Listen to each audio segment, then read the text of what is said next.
ओम श्री परमात्मने नमः. सर्वांना मनःपूर्वक नमस्कार. चाणक्यनीती या सदरातील पुढील श्लोक आज आपण अभ्यासू.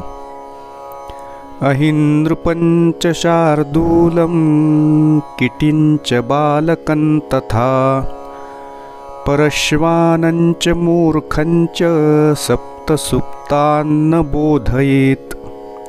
अर्थात चाणक्यांचं असं म्हणणं आहे की साप, राजा, वाघ, वराह, बालक आणि दुसऱ्यांच्या घरातील कुत्रा आणि मूर्ख मनुष्य यांना जागे करू नये. स्पष्टीकरण पाहूया. यापूर्वीच आपण एक श्लोक पाहिलेला आहे. त्यामध्ये सप्तसुप्तान प्रबोधयेत असं चाणक्य म्हणतात. म्हणजे काही लोकांना जागं करावं. मग अशी जागे करणारी कोण लोक आहेत तर त्यामध्ये विद्यार्थी, सेवक, वाटसरू आहे, एखादा भुकेलेला व्यक्ती आहे, भयग्रस्त व्यक्ती आहे, भांडाराचा प्रमुख आहे, सेवक आहे, अशा सर्वांना जागं करावं असं चाणक्य सांगतात.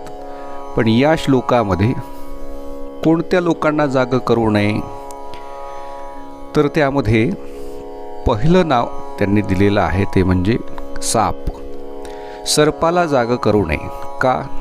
सापाला जर आपण जागं केलं तर तो चावण्याची भीती असते.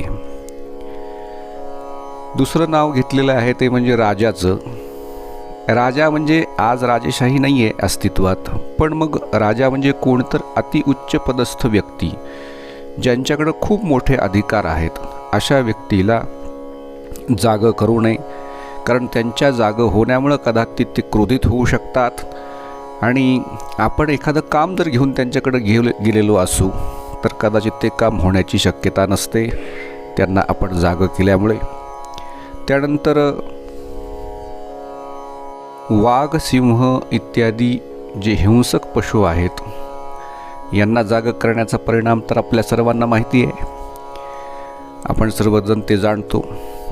याशिवाय झोपलेला बालक, त्याची झोप आपण पूर्ण होऊ द्यावी, त्याला जागं करू नये. कारण आपल्याला माहिती आहे की मुलांची झोप जर अर्धवट झाली तर मुलं किरकिर करतात, रडतात. त्याचा त्रास घरातील व्यक्तींना होतो. त्याच्याही आरोग्यासाठी ते योग्य नसतं. म्हणून झोपलेल्या बालकांनासुद्धा जागं करू नये. याशिवाय परश्वानम म्हणजे आपल्या घराच्या आजूबाजूला असलेल्या घरांमध्ये जे कुत्रे आहेत त्याही कुत्र्यांना जागं करू नये. कारण का?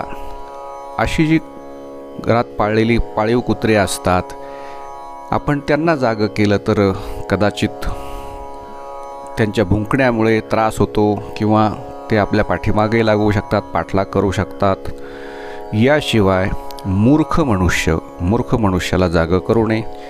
कारण एखादं काम यशस्वी होत असेल आणि अशा वेळी असा अयोग्य व्यक्ती जर त्या ठिकाणी आला किंवा आपण त्याला जागं केलं तर होत असलेलं कामसुद्धा होणार नाही किंवा त्याला वेळ लागू शकतो.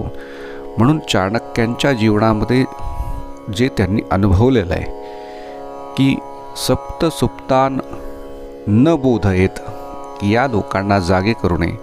अर्थात जागं करू नये याचा दुसराही अर्थ असा आहे. शब्दशः अर्थ एक आहे आणि दुसरा एक असा अर्थ आहे की अशा व्यक्तींच्या लक्षात कुठल्याही गोष्टी अयोग्य वेळी आणून देऊ नयेत.